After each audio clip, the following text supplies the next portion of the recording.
Bueno, les venía diciendo que entonces desde el punto de vista de la investigación científica, ya la naturaleza es acogida bajo estudios estructuralistas y funcionalistas, tratando de encajarla dentro de lo que es un concepto científico, ¿no?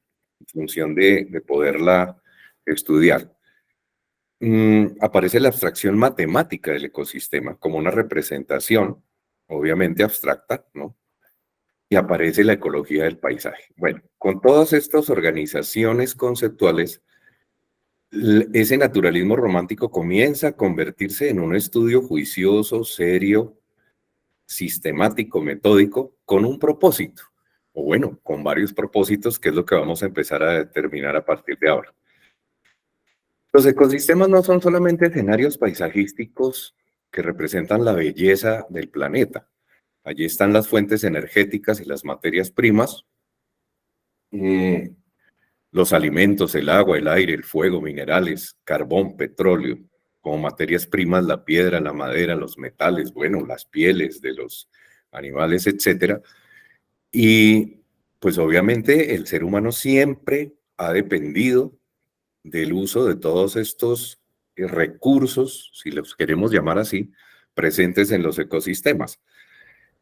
Simplemente a través de la extracción, el ser humano entiende la posibilidad de sacar de la naturaleza, del escenario natural, todo aquello que pueda ser útil para primero para su subsistencia, segundo para su estabilidad y lamentablemente también para suplir caprichos, no necesariamente necesidades. Cuando la extracción de los elementos ecosistémicos se enfrenta a un proceso histórico humano en el cual la sociedad llega a una industrialización en lo que conocemos como la revolución industrial, la extracción se extralimita hasta el extractivismo. Claro, ya una visión filosófica a ultranza de utilizar la naturaleza a todo lo que puede ofrecer. Y en esa medida, para el ser humano los ecosistemas comienzan a convertirse en estratégicos, puesto que los ve como un surtidor. No los ve como un escenario en el cual él está inserto, sino un escenario sobre el cual él quiere ejercer un control cada vez más extremo sobre sus elementos y sobre sus funciones. En respuesta a ese extractivismo generado a partir de la revolución industrial, aparecen también movimientos sociales en la década de los 70 que adoptan una posición igualmente extrema, pero opuesta, que es la del conservacionismo. Escribo esos sufijos del ismo como una visión a ultranza, ¿no? Tanto extraer al extremo como conservar al extremo, y obviamente esas dos posturas son no solamente antagónicas, sino extremadamente opuestas. Dejando de lado un momento ese esquema en el cual vamos a volver, la pregunta es, me devuelvo un momentico para mostrarles ahí en el esquema, estamos frente a dos posturas, a una bipolarización de las tendencias, y entonces la pregunta es, ¿cuál es la correcta o cuál es la visión alternativa? Entonces, ante eso tenemos que revisar una línea de tiempo que llevó al primer concepto que quiero revisar acá. Norman Borlaug, con la Revolución Verde en los años 60, establecía que la solución para el hambre mundial consistía en industrializar la agricultura a unos niveles continentales, si se quiere, utilizando sobre todo cereales. Obviamente esa estrategia tuvo alguna repercusión positiva, por ejemplo, en la India, en algunos países asiáticos, pero con la consecuente degradación y destrucción de suelos y de muchos ecosistemas en el planeta. Entonces, estas visiones, y aquí tendremos que tener cierta reserva con todos aquellos conceptos cuyo título terminen en verde, ¿no? La revolución verde, la economía verde, en fin. Años después, Rachel Carson escribía Primavera Silenciosa, un libro que denunciaba los efectos, los impactos que empezaba a tener los pesticidas y los biocidas sobre los ecosistemas, principalmente en la polémica ardua que se dio en torno al DDT, como un agente que empezó a destruir los equilibrios ecosistémicos. En el año 68, el Club de Roma empieza a abordar una serie de científicos y de personas estudiosas de los problemas ambientales y ecológicos, comienzan a establecer cuáles son las pautas de la demografía y de sus impactos sobre los ecosistemas en diferentes partes del mundo, empezando a advertir sobre el grave problema de la explosión demográfica y del agotamiento de lo que llamaríamos capacidad de carga de los recursos presentes en el planeta. En el año 72, Olof Palme y Kurt Waldheim, primer ministro sueco y el secretario de la ONU, reunirían en la conferencia de Estocolmo también una serie de argumentaciones en torno a la urgencia de comenzar a pensar planetariamente en los problemas ecológicos, los problemas atmosféricos, la contaminación de las fuentes hídricas, la acumulación de vertimientos en las ciudades y de residuos sólidos, etcétera. Gro Harlem Brundtland, primera ministra de Noruega, en el 87 escribiría el informe, bueno, con todos los colaboradores, Nuestro futuro común, en el cual aparecía el concepto por primera vez de lo que hoy entendemos como desarrollo sostenible o de lo que hoy mencionamos como desarrollo sostenible, porque entenderlo, al parecer eso ha estado más sometido a diferencias semánticas, a discusiones conceptuales, pero no hay una aplicación práctica del concepto desde estos años. En la cumbre de Río del año 92, pues se reunirían las naciones en torno a las urgencias ambientales, a la necesidad de aplicar este concepto de desarrollo sostenible a cada uno de los países y a comprometer a los estados a que desarrollaran precisamente un crecimiento en torno a la producción, pero respetando la sostenibilidad. ¿Y qué es la sostenibilidad? Pues la capacidad de poder garantizar que a futuro todavía los recursos de los que se abastece el ser humano en la actualidad puedan tener repercusión en las futuras generaciones. Y luego vendría Río más 20, en donde ya se empezaban a plantear más allá del desarrollo sostenible otros conceptos como economía verde, responsabilidad social empresarial. Cuando volvemos a nuestro esquema, la pregunta es, bueno, todo este desarrollo que les mostré en una línea de tiempo, ¿cómo se inserta en esta discusión?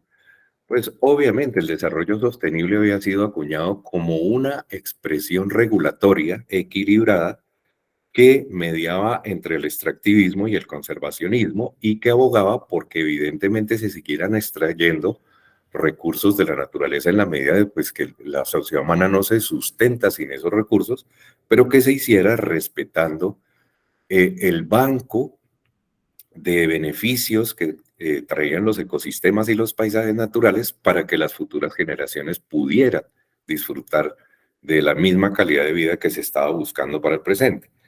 ¿Cuál fue el problema posterior al año 2000, al año 92, perdón?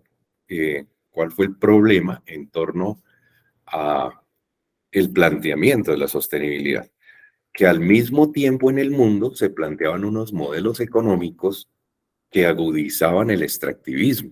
Tal fue el caso del modelo de liberalización de mercados y apertura económica, mejor conocido como modelo neoliberal, acuñado tras el consenso de Washington bajo la influencia del Fondo Monetario Internacional, Banco Mundial, la Organización Mundial de Comercio y el Banco Interamericano de Desarrollo, que instaba a aquellos países con mayor calidad y cantidad de recursos a empezar a hacer un extractivismo en aras de un crecimiento económico.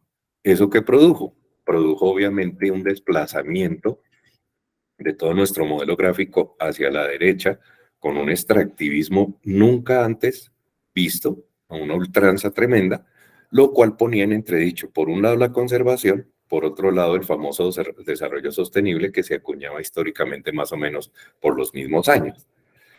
Posteriormente, y para agudizar todavía más el problema, aparece el modelo de reprimarización y extractivismo, mejor conocido como el consenso de las commodities, bajo la influencia nuevamente del Fondo Monetario, del Banco Mundial y de países emergentes que empezaban a ser potencias económicas, como el caso de China e India, bajo cuyo modelo muchos países latinoamericanos que estaban muy atrasados en tecnología, muy atrasados en industria, pero que tenían muchísimos recursos naturales, si es que los queremos llamar así de momento, pues el modelo de commodities eh, agudizó el problema de un deterioro ecosistémico nunca antes visto a nivel global en aras de extraer las materias primas, las fuentes energéticas, pero no atendiendo rigurosamente necesidades de los pueblos, sino promoviendo la economía de libre mercado para volver todos los recursos una moneda transable.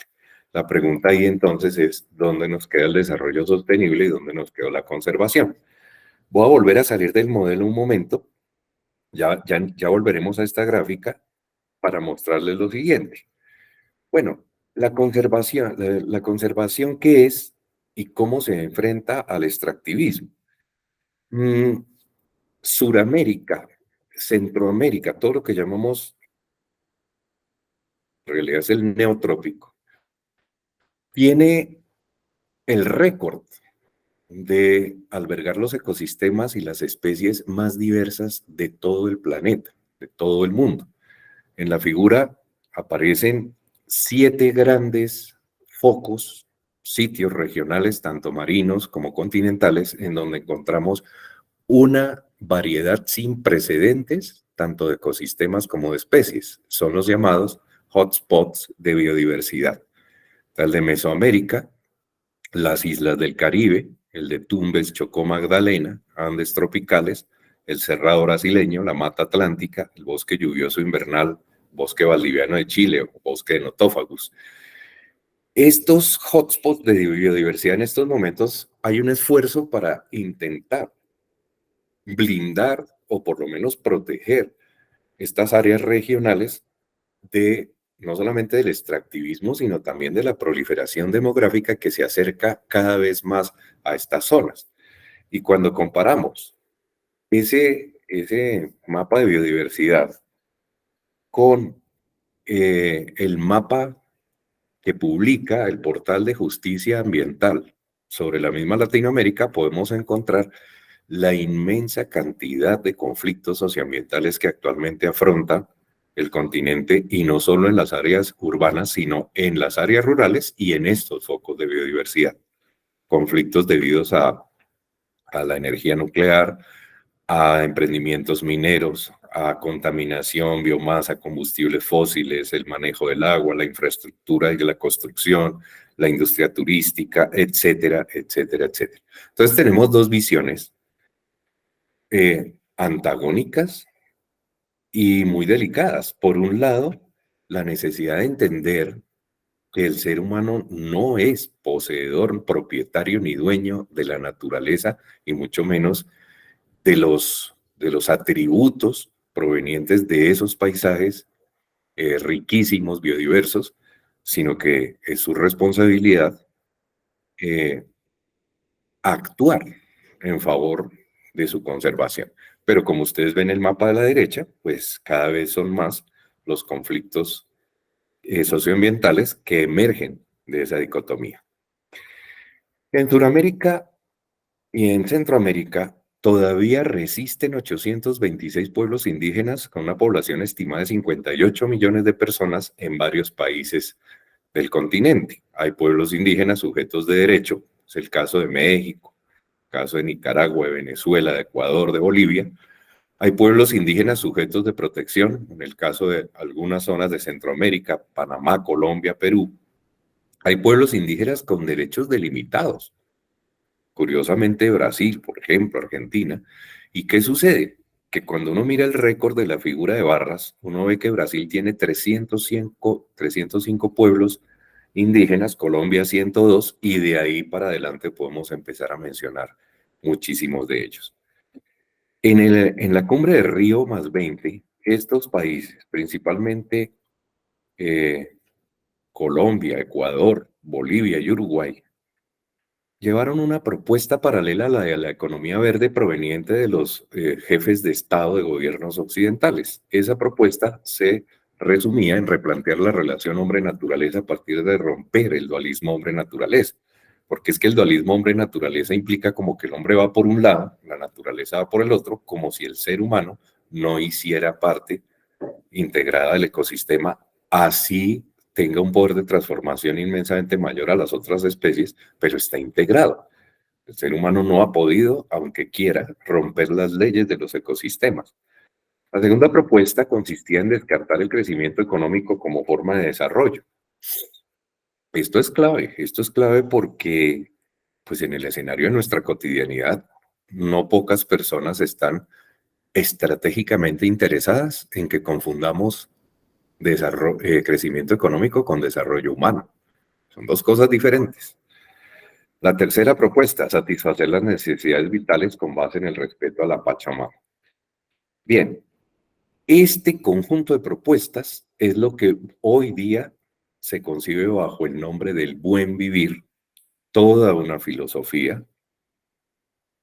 Ahí están algunas de las expresiones en lenguas originarias, en Suma Kawasai, el Sumo Amaña, el Kume Monjen, el Uskats Lemal, Ñan de Recó, que son expresiones no de un concepto, sino de una conceptualización, un principio de vida y de plenitud, una lección sagrada que implica vivir en armonía y equilibrio, en armonía con los ciclos de la madre tierra, del cosmos, de la vida y de la historia, y en equilibrio con toda forma de existencia.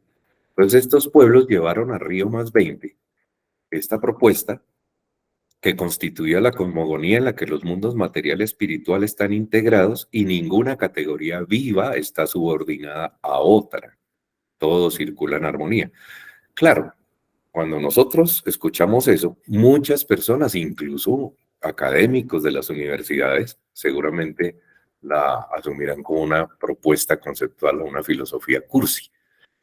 Para la sociedad de consumo global, efervescente, productiva, eficiente y modal, la propuesta del buen vivir puede resultar primitiva, retrógrada y alucinógena, y por ello recurre una vez más a la fuerza de mayorías para desechar o descalificar una expresión filosófica minoritaria que se resiste a los paradigmas de vida que impone la modernidad occidental.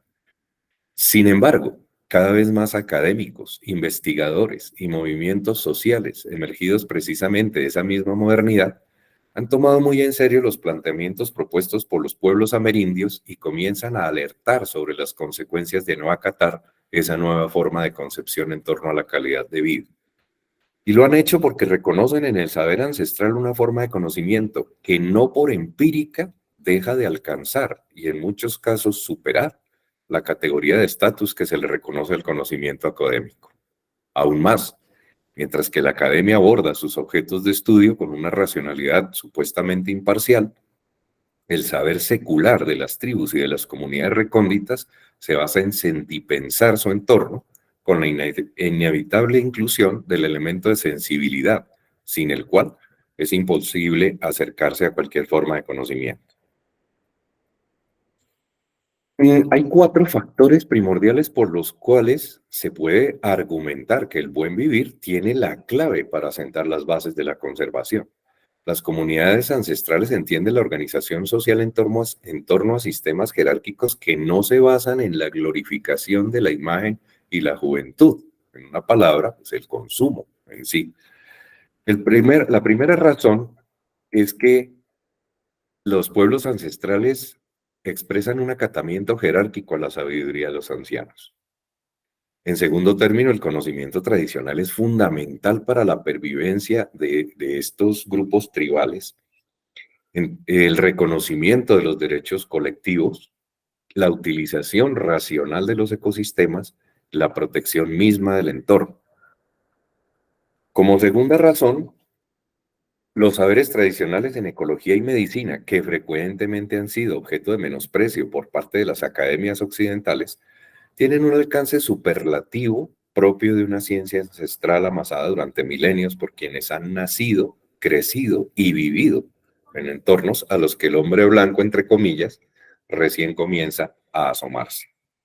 Tercera razón, el modo de vida de subsistencia que prevalece entre los habitantes de los bosques ha cambiado muy poco desde su evolución cultural y continúa basándose en la caza, la pesca y la agricultura rotacional de chagra por la poca productividad de los suelos para abrir cultivos permanentes.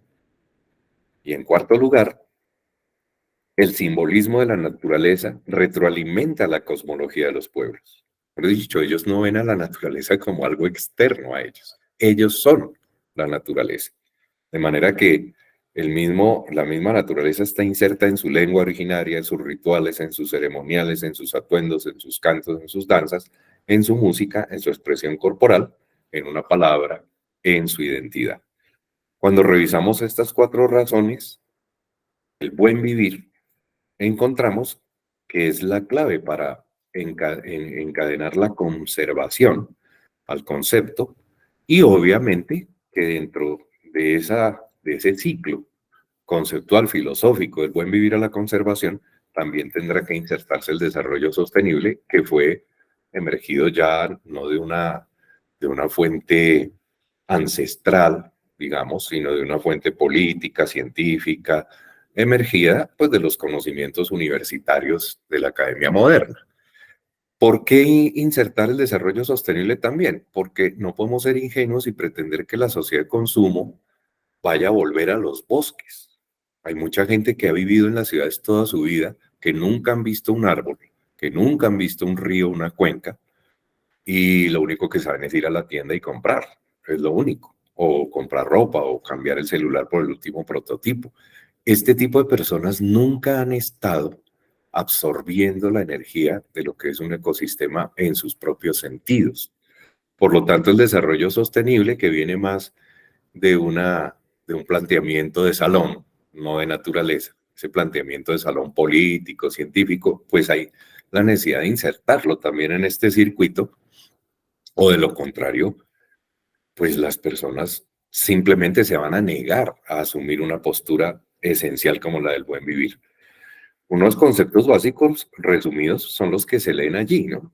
El buen vivir finalmente termina siendo el vivir en armonía y equilibrio tanto con los ciclos de la madre tierra, del cosmos, de la vida y de la historia, como con las formas de existencia. La conservación, proteger el acervo genético de las especies y la integridad de la diversidad de los ecosistemas y el desarrollo sostenible, satisfacer las necesidades del presente sin comprometer el bienestar de las generaciones futuras. Estos conceptos tienen que salir de la definición. Uno se los pregunta a los estudiantes en los salones y los estudiantes los responden de memoria. Hablan de conservación, hablan de calidad ambiental, hablan de gestión ambiental, hablan de evaluar impactos y de plantear planes de manejo como soluciones. Y luego salimos de la clase y vamos a lo que les ponía como ejemplo, ¿no? Por ejemplo, a cambiar el celular porque salió otro prototipo que me seduce más, entonces así yo tenga cosas que ya me están funcionando y que son útiles, las descarto, las desecho y voy a seguir comprando. Entonces, cuando volvemos a nuestro planteamiento inicial, pues hombre, la respuesta a esas preguntas que hacíamos en torno a la conservación y al desarrollo sostenible es enlazar las corrientes filosóficas, ya sean ancestrales, originarias, milenarias, con los planteamientos científicos que finalmente tienen en común una única intención, y es brindarnos un mundo de calidad, un mundo donde las futuras generaciones puedan vivir, disfrutar y no necesariamente, exclusivamente, pensar en el enriquecimiento monetario. Cuando eso se logre, que no lo niego, pues hay posturas políticas de lado y lado y obviamente hay una gran discusión mundial en torno a esa polarización. Si llega a lograrse a través de esa educación del futuro, pues la pregunta sería, obviamente entraremos en el uso racional de los ecosistemas para un aprovechamiento y para suplir unas necesidades. A veces a mí me preguntan, pero usted solamente quiere que entonces se extraiga recursos solo para comer, para tomar agua y lo básico para energía. No, el divertimento, la capacidad de recreación es una de las fuentes básicas que no se ve como un capricho, se ve como una necesidad, pero aún en esos términos cabe la posibilidad de hacerlo de forma racional. Tachamos el extractivismo como único modo, además hegemónico, porque es que nos han enseñado desde muy pequeños que lo que hay es que tener plata como de lugar. La pregunta lógica que le entiende un niño es, y cuando se acabe lo que tú compras con dinero, ¿cuánto va a valer el dinero? Por lo tanto, la pregunta final que quiero dejar abierta para cualquier posible intervención es, entonces, ¿cuál es el modelo que permitiría ese balance, ese equilibrio entre el uso, la utilización de las fuentes básicas de vida que nos producen los ecosistemas y todo este ciclo de conceptual filosófico del buen vivir, el desarrollo y la conservación? Entonces lo dejo para que cualquiera de los presentes, si quiere plantear una idea o una pregunta, con muchísimo gusto podemos entonces pasar a esa parte. Les agradezco de antemano a todos la atención a estas ideas que se reflexionan.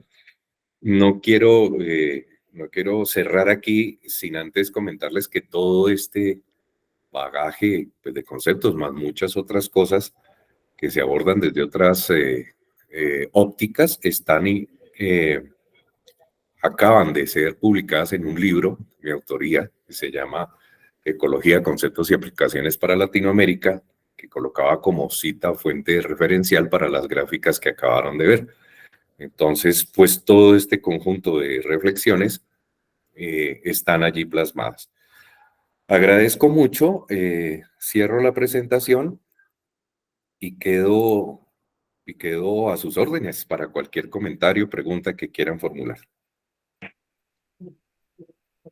Perfecto, Guillermo, muchas gracias. Entonces vamos a abrir el espacio de preguntas. Cualquiera que quiera participar, por favor utilice la herramienta de manito arriba o escribir en el chat.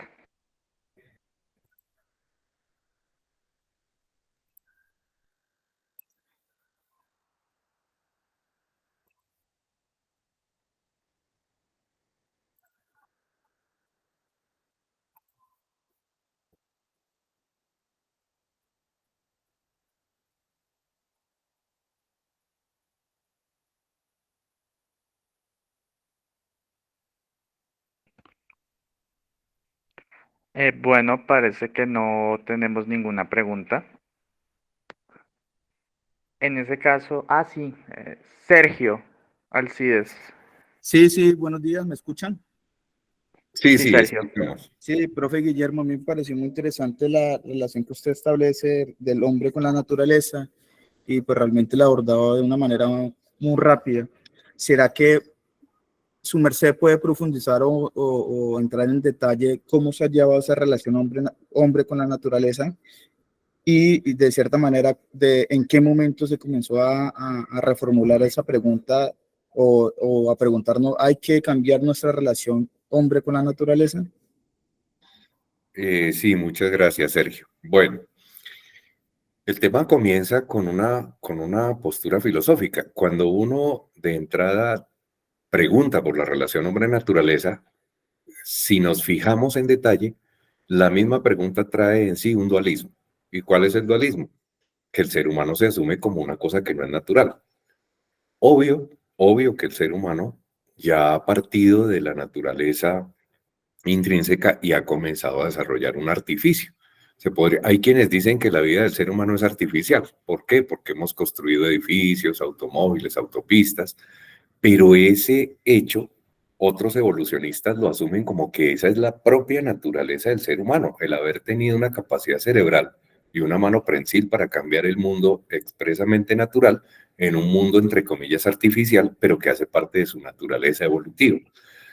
Entonces, la pregunta que se hace cualquier persona en Europa, en Estados Unidos, en cualquier ciudad de Australia, es ¿por qué el ser humano y la naturaleza están o muy próximos entre sí o muy alejados entre sí? Eso es lo que se llama en términos concretos y filosóficos la relación hombre-naturaleza.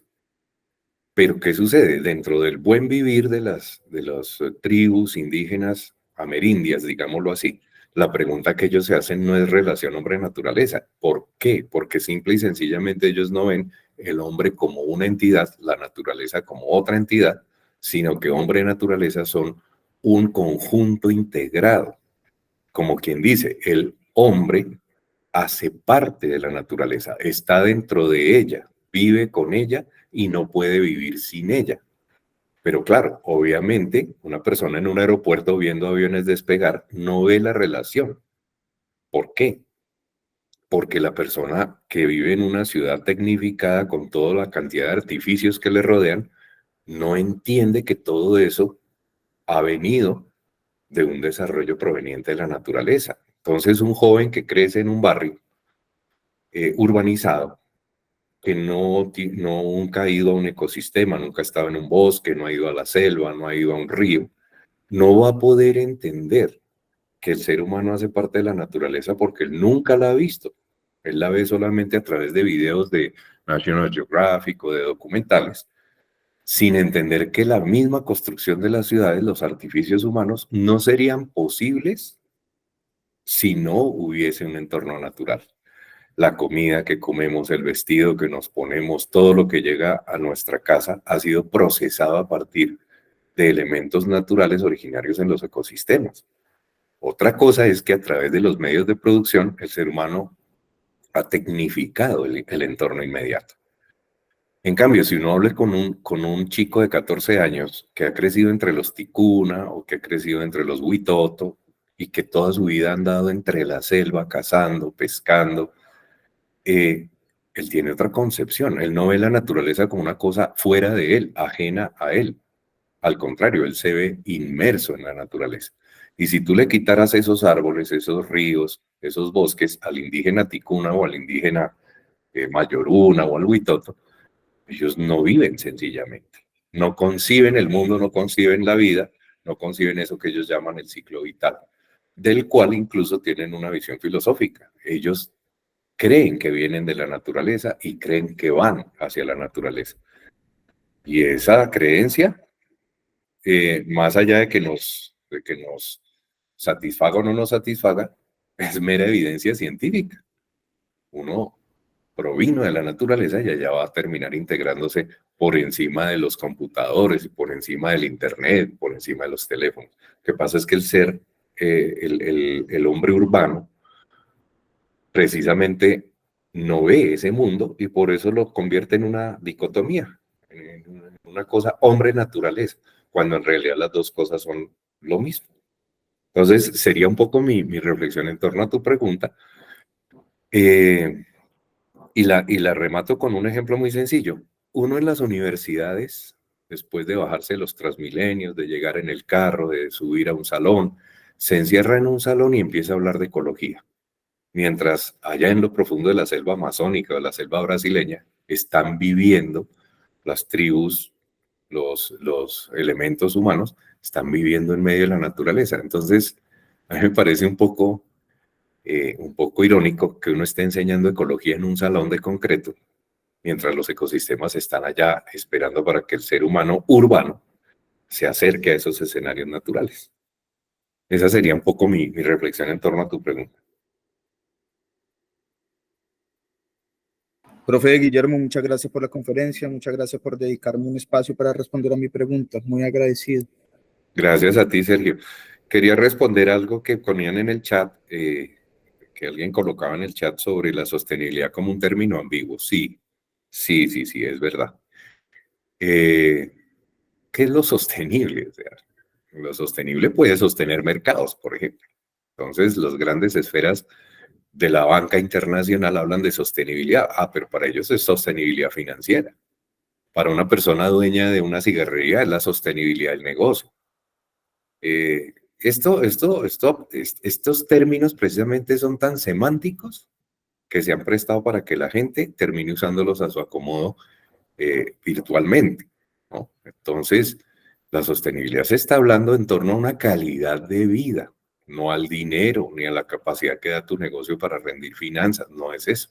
Entonces, alguien que colocaba en estos momentos en el chat sobre la ambigüedad del término sostenible, claro, eso se ha usado como una herramienta de batalla, incluso para debates políticos. Entonces, hablan del mundo sostenible, pero ¿qué es el desarrollo sostenible? Hablar retóricamente sin fundamentación filosófica es realmente lo lamentable a lo que estamos asistiendo. Dos ejemplos. Hoy en día se habla que es que el ecosistema de conectividad empresarial. ¿Qué es eso? Yo quisiera que alguien me respondiera por qué adoptaron unas terminologías que provenían del intento de comprensión por la naturaleza para ahora aplicarlas a las empresas, a la conectividad virtual y al fútbol. Pues el ecosistema futbolístico, yo quisiera saber eso qué es. Entonces nosotros vivimos alegremente lloviendo un montón de términos que se los inculcamos incluso a los chicos y se convierten en tecnicismos, con lo cual lo único que vamos a conseguir es que a futuro vamos a estar ante una sociedad semántica y tecnócrata. Gente que habla de un montón de cosas que ni siquiera sabe qué son. Entonces sí, celebro mucho que alguien ahorita compartiera que verdaderamente lo sostenible es un arma cortante y de doble filo, efectivamente. Muchas gracias a quien lo planteó.